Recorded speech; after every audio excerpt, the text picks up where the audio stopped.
Assalamualaikum warahmatullahi wabarakatuh. Perkenalkan kami dari kelompok 1 dengan saya sendiri Rosinda Borusinaga dengan nomor NPM 20051606162. Pada kesempatan kali ini, kami akan menjelaskan hasil kerja kami yaitu mini riset yang dilaksanakan di kantor Gubernur Sumatera Utara. Perkenalkan, nama saya Nur Sahida Sinaga dengan nomor NPM 2005-160138. Perkenalkan, nama saya Pramudini Dwi Jayatil, NPM 2005160184.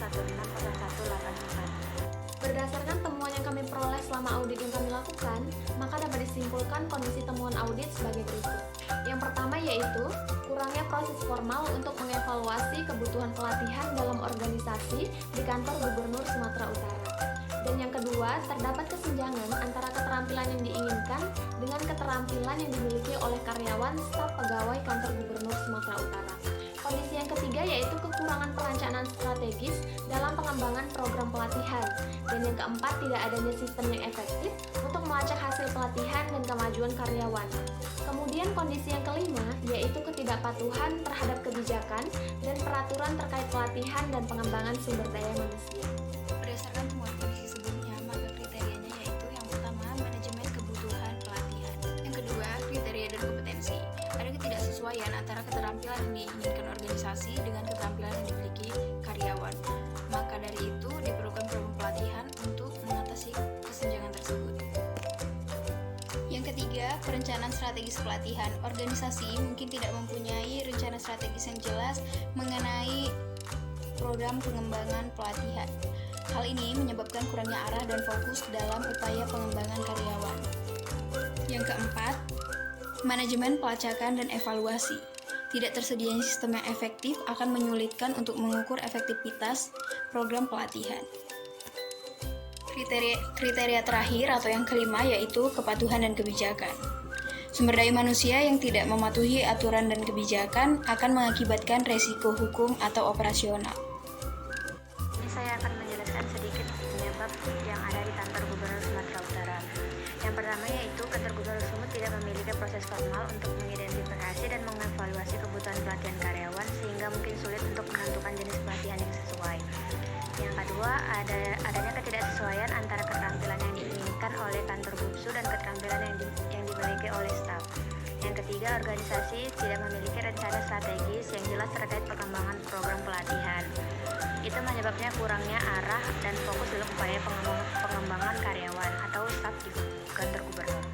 Yang ketiga, tidak ketersediaan sistem yang efektif untuk memantau dan mengevaluasi hasil pelatihan serta kemajuan karyawan.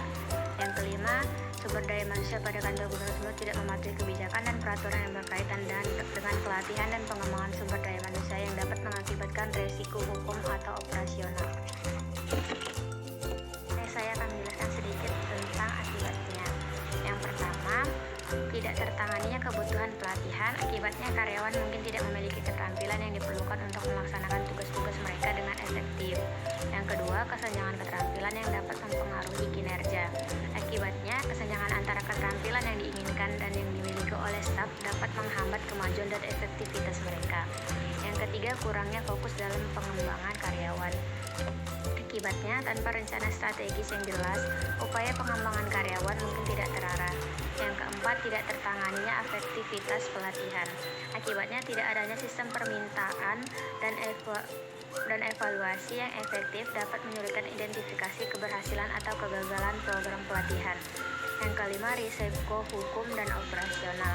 Akibatnya, ketidakpatuhan terhadap kebijakan dan peraturan terkait pelatihan dan pengembangan SDM dapat mengakibatkan risiko hukum atau operasional.